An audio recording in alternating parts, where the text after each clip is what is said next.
2025 भर्तियों का वर्ष आज ही सुनिश्चित करें अपना सिलेक्शन और डाउनलोड करें तैयारी कर लो ऐप। नौजवान और हमारे छोटे बड़े जो जितने भी भाई है जो गांव की गलियों से निकलकर यहाँ जयपुर जैसे शहर में जिनके माता पिता किसी की माता अपने गहने बेच के बच्चे को जो है जयपुर में बेचती है, किसी का पिता जमीन गिरवी रख के बच्चे को पढ़ाता है, किसी का जो पिता है अपने बहन बेटी की शादी रोकता है कि भाई अगर मेरा बेटा पढ़ेगा नौकरी लगेगा तो मैं अच्छी शादी करूंगा। तमाम सपने लेके एक बच्चा गांव से निकलता है और जयपुर जैसे शहर में आके पढ़ाई करता है। लेकिन बड़ी अफसोस की बात है कि उन लोगों को नींद कैसे आ जाती है जिन लोगों ने जो है युवाओं के सपनों को बेचा है, उनकी नींदें छीनी है। लेकिन फिर भी वो लोग आधी रात को उन युवाओं के सपनों को धूल में मिला के उनकी कीमत पर सोते हैं। ये अपने आप में बड़ी विडंबना की बात है। लेकिन मैं कहना चाहूंगा उनको कि आरपीएससी वीक नहीं है, आज सिस्टम वीक है। अगर हमारा सिस्टम मजबूत होता तो आज प्रदेश के युवाओं की हालत नहीं होती। हमें यहाँ शहीद स्मारक में धूप में आंधी में बारिश में नहीं तपना पड़ता, हमें चिल्ला चिल्ला के भौंकना नहीं पड़ता, हमें चिल्ला चिल्ला के भीख नहीं मांगनी पड़ती, क्योंकि हमारी जो अंगुली की जो वोट की ताकत है उसमें इतनी बड़ी ताकत होती है कि जब ये सत्ता में की समय जब चुनाव आते हैं तो ये लोग जब वादे करते हैं तो उस समय ये हमारे साथ जो है ऐसे जुमले करते हैं। क्योंकि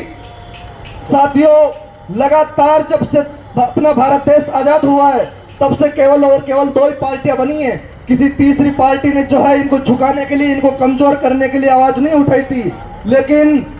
वही किसान नेता शेर राजस्थान हनुमान बेनीवाल ने 29 अक्टूबर 2018 से इसी जयपुर की धरा से एक पार्टी का आगाज किया था जो किसान नौजवानों की पार्टी बनी। और आज जब भी इन किसानों के साथ जय किसान आंदोलन में उस पार्टी की जरूरत पड़ी तो उन्होंने झुकाया।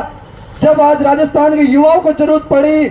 तो मैं धन्यवाद नहीं, मैं हमेशा गदगद हो जाता हूं कि लगातार 65 दिन से वो व्यक्ति हमारे साथ बैठा है। कहने के लोग बड़ी बड़ी बातें करते हैं कि उस समय आता है, वो होता है, ये होता है, लेकिन मैं उसकी हिम्मत को दाद दूंगा कि वाकई में काबिल गौर है उसके जुनून को, उसकी जोश को, कि वो हमेशा यहाँ पे लगातार आ रहा है, चाहे देर आए लेट आए, लेकिन वो कितना भी बिजी हो, कितना भी उसको समय लगे, लेकिन वो युवाओं के हौसलों को बुलंद करने के लिए इस राजस्थान की जो है चकनाचूर सरकार को करने के लिए वो परमानेंट आ रहा है और हमेशा ये कहता है कि आपको चिंता करने की बात नहीं है, मैं आपके साथ हूँ। ये लड़ाई तो हमारी जीत तो पक्की है,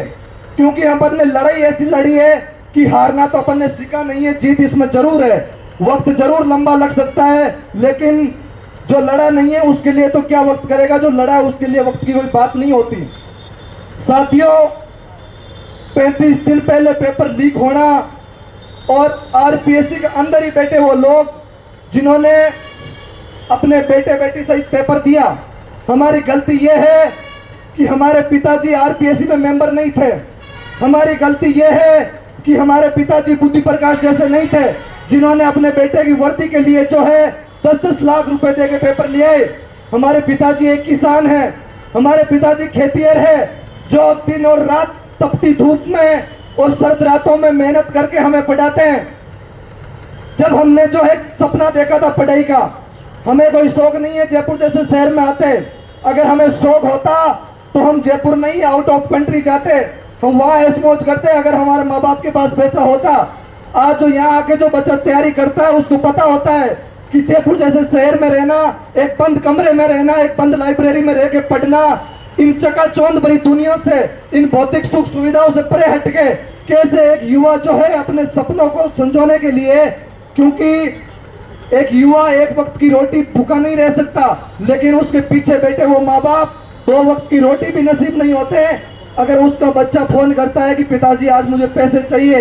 तो वो ये कहते हैं कि चाहे दुनिया से उधार लाके लाना पड़े, चाहे जमीनें गिरवी रखनी पड़े, चाहे उस माँ को गहने गिरवी रखनी पड़े, चाहे कुछ भी करना पड़े, वो अपने बच्चे के भविष्य को बनाने के लिए हर गज जो है, हर पीड़ा को, बाधाओं को पार करके वो उतर जाता है। क्योंकि उसको पता है कि मेरा बच्चा जयपुर में रह के पढ़ाई कर रहा है। उसको ये नहीं पता कि सिस्टम में बैठे लोग, सत्ता में बैठे लोग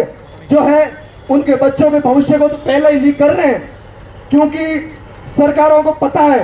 एक सरकार आती है चुनाव के समय जुमले करती है, दूसरी सरकार को घिर पिटाती है, क्योंकि आपस में इनकी बहुत बड़ी सेटिंगबाज होती है। अगर आपस में सेटिंगबाज नहीं होती तो इस कांग्रेस के किए कराए इस काले कारनामे पर, कांग्रेस के फैलाई इस रायते पर आज जो है ये बीजेपी ऐसी साजिश नहीं रचती, बड़ी बड़ी डींगे हाँक रहे हैं कि हमने एसओजी बनाई, जांचें करी। अरे आपने एसओजी बनाई,